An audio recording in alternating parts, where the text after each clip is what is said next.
And yeah, honestly, what I can say about this unit is, if I had the ability to go back in time and do my selective summons again, because I picked a random first unit that I got, I didn't know how it worked, TESARION would be the unit I would recommend for everyone to pick. Okay, so this is probably the main video about TESARION that I'm gonna make. In the future, I might revisit him, do some various teams with him, maybe some sort of a full burn team I was thinking. That could be cool to test out. But yeah, in this one, I'll mostly be talking in general about TESARION. So first of all, why he's good. Second of all, where you can use him, so both PvE and PvP.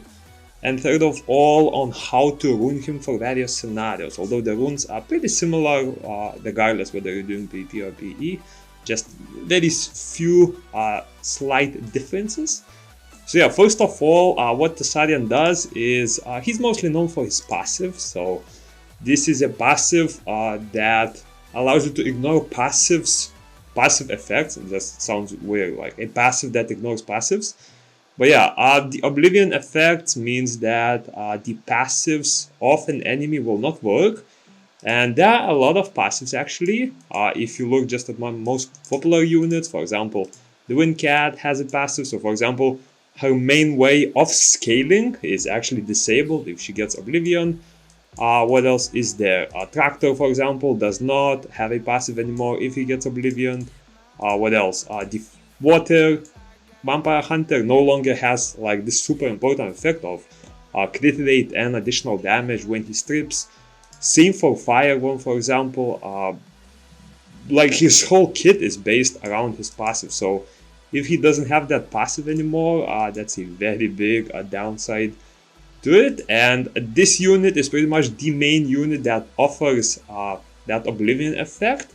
There are a few other options, such as the Wind Hell Lady. However, hers is on a charge skill and this one is on a passive, meaning this one will activate much more frequently.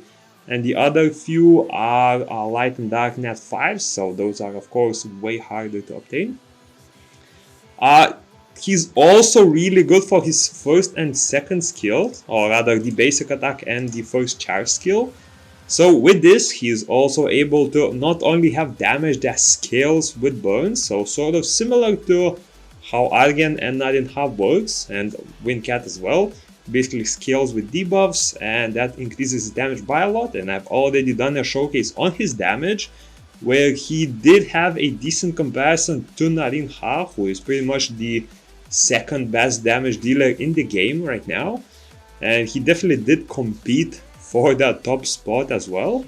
And his first skill is also awesome because it has an inbuilt burn effect, and that inbuilt burn effect also scales with his other two charge skills, as both skill has additional damage based on the level of burn. So he sort of combos really nicely, and he can actually be a sole damage dealer and still perform really well, as he has a defense break setup, he has a passive that allows you to counter a lot of things, and he also has very decent damage on these two skills. So let's start with where you can use him PvE wise. And lucky for you, he works in pretty much every single PvP or rather PvE content that there is. So I'm not gonna be covering Caiross because the hardest level of Caiross is like what, 200,000 power requirement. You can do that with any monsters as soon as you finish the main story, so definitely not a benchmark here. I'm gonna be starting with the other ones. So for Path of Growth, of course I'm only be looking in the Path of Adventure, as the other ones are also super easy.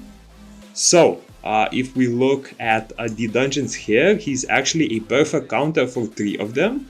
So the Tirglans, it's of course by far the most popular dungeon as far as Path of Growth goes.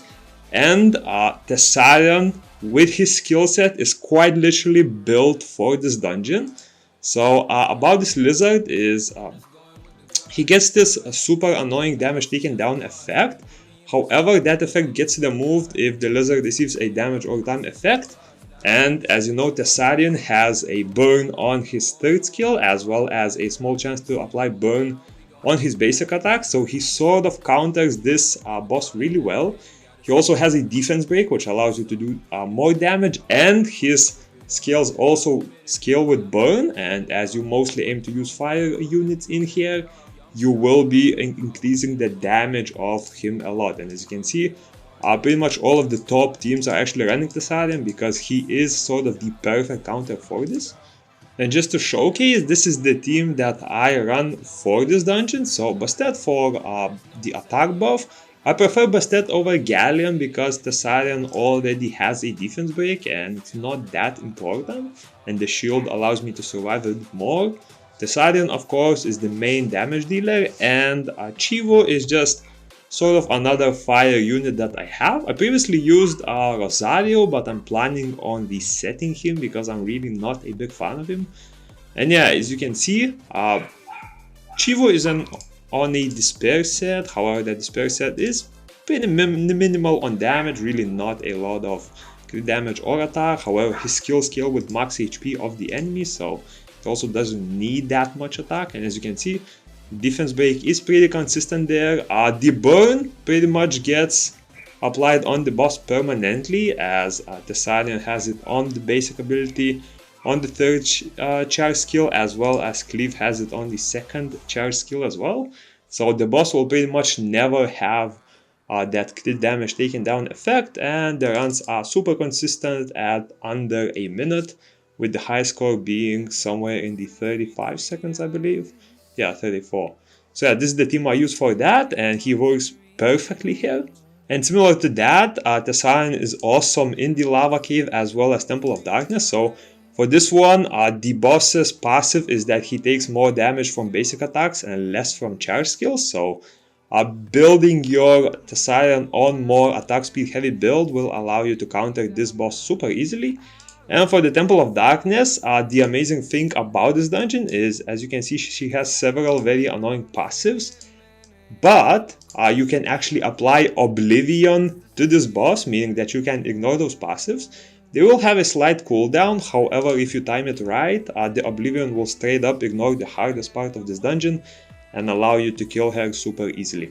Now, for Expedition, this is pretty much the same, so he will be an amazing counter to the Lizard, he will be awesome for the Dark Borbo.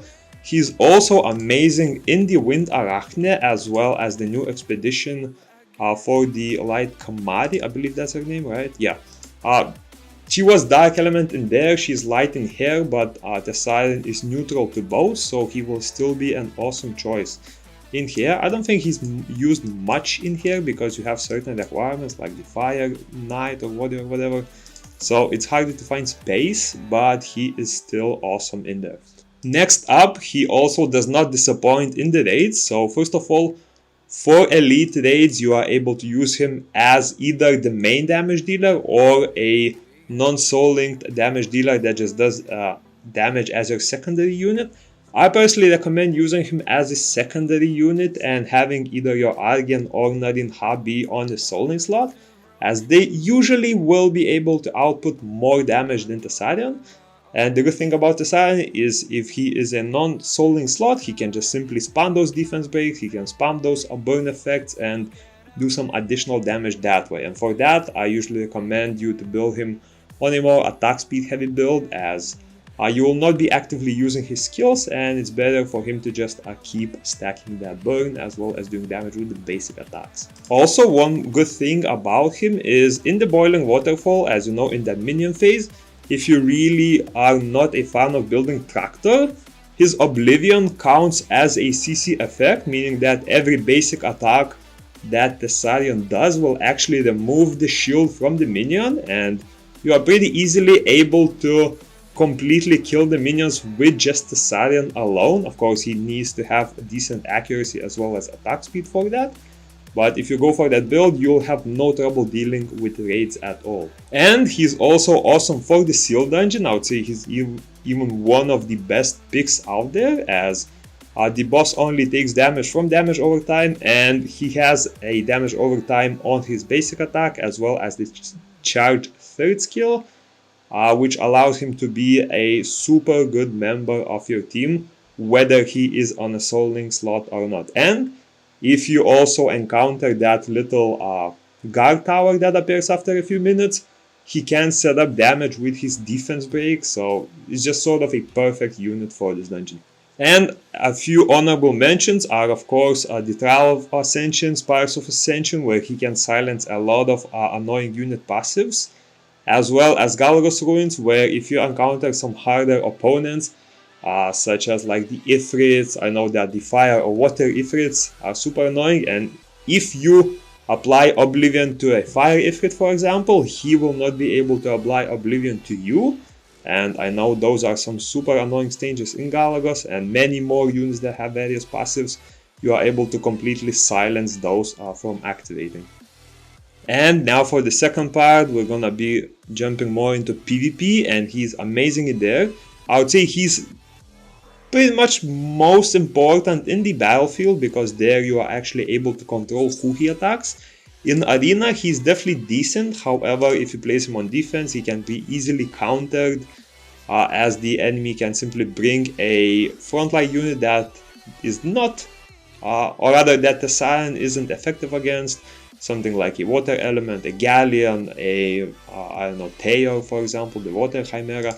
And since TESARION is an archer type, he will be attacking the front line and can be easily countered. However, if you bring him on the offensive, you can easily check the teams that you are attacking, and you will see that if you find a unit that you can be easily countered, for example, let's say this person, if I was to fight manual, I can see that there is a support unit and a mage unit who will stay in the back. An assassin type will jump into the back line, and there is the wind cleaves, so TESARION will focus on the wind cat first. He will be able to quickly kill her, and after that the cleave will be in the front line, and this is a wind element cleave, meaning that TESARION will have a really easy time dealing with him.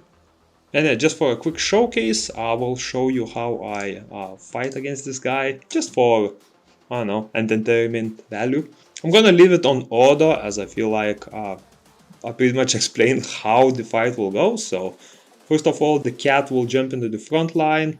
As you can see, TESARION applies Oblivion. He shoots that guy really quickly. He focuses on the summoner. He applies Oblivion. Of course, the summoner, the cleave will not have his passive activated, since Oblivion ignores pretty much all of those endure effects, all of those damage reduction effects that he has. And yeah, quick work of this opponent, and yeah, amazing unit once you can pick specific fights for him. And of course, in the battlefield, he's super amazing there, as in the battlefield you are actually able to choose who you are attacking. And for example, if you're focusing on the summoner and you apply Oblivion to the summoner, you will be disabling a lot of passives, and that is a super good counter to a lot of summoners. All three summoners have a lot of passives. If you check at the skill tree, you'll notice that there is a passive tree right here, and each summoner will have 9 different passives. So for example, the main one for Cleave is that all my units take 20% less damage from bosses or enemy summoners, as well as 10% less damage from various monsters. So this means that if my summoner has this Oblivion, not only I will be very handicapped, but also my monsters will be taking more damage. And as you can see, you have a lot of different passives that you usually don't think about, but they do work and they do help out a lot, like defense up 20%, resistance up 20%, deflect damage when one of your monsters falls down. Again, defense up, they remove all harmful effects, like that's an OP effect in itself, and it just doesn't activate. The main one, of course, the endure for 10 seconds. None of that if you have Oblivion at the moment when you're taking lethal damage. Also, less damage on that, and yeah, many more. And this is just for Cleave. For Orbi, I know she has some safety abilities like the shield.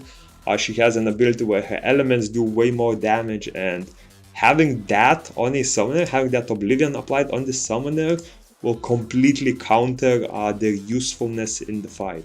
And yeah, honestly, what I can say about this unit is, if I had the ability to go back in time and do my selective summons again, because I picked a random first unit that I got, I didn't know how it worked, TESARION would be the unit I would recommend for everyone to pick. Like, he is amazing in both PvE and PvP, and just by building him alone, he allows you to progress a lot in the game.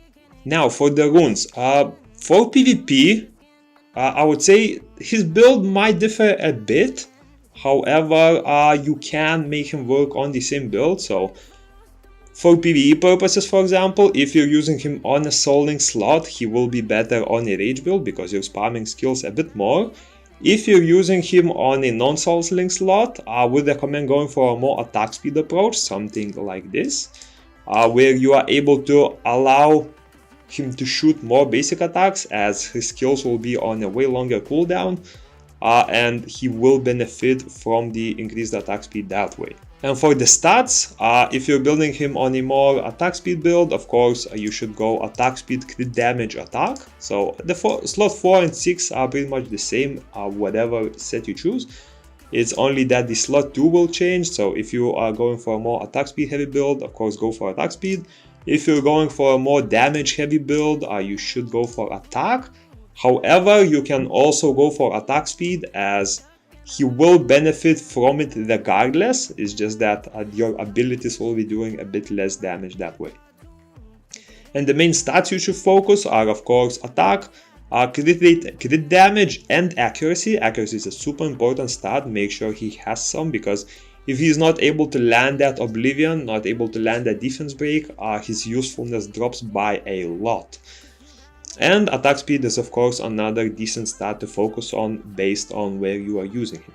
Now, if you're going for a more PvP heavy build, I would actually recommend sticking with attack speed builds only, because as you know, his passive activates whenever a hit lands. It doesn't matter whether it's a basic attack or a charged attack. As long as you hit the enemy, it has a chance to land that Oblivion, and in a lot of cases, with an attack speed heavy build, you will be shooting the enemy more than a rage build, which allows you to stack that attack speed even more. However, keep in mind that attack speed does have a cap, so if you have a unit that buffs attack speed, you should not go over 300 attack speed on a unit, because from my testing, that was the attack speed cap in this game. So if you have this build and you, for example, have a Crowa in, for example, your day teams, his skill will boost your attack speed level 2, which is like 30%, and that will put him over a cap. So if you're using him with an attack speed buffer, make sure that he's on a more slower build. So with Crowa, he should be looking at around 220 attack speed max, somewhere around there. And if you plan on stacking those attack speed buffs even further, he should have even less. But yeah, for PvP, the same build that I mentioned earlier. However, I recommend sticking to the Swift build because he will be able to apply Oblivion more often, which allows you to ignore those passives even more often. As you know, TESARION is there for the Oblivion mostly. Everything else is just a nice bonus on top of that. So yeah, I hope you enjoyed this little review of TESARION. This is of course my opinion on how to build him, where to use him. You may have a different experience, for example, based on what you currently have, based on the summoner that you have, but as a unit himself, he's mostly known for this. And regardless of which summoner you use, you will, if you do plan on building him, you will most likely be using him for this.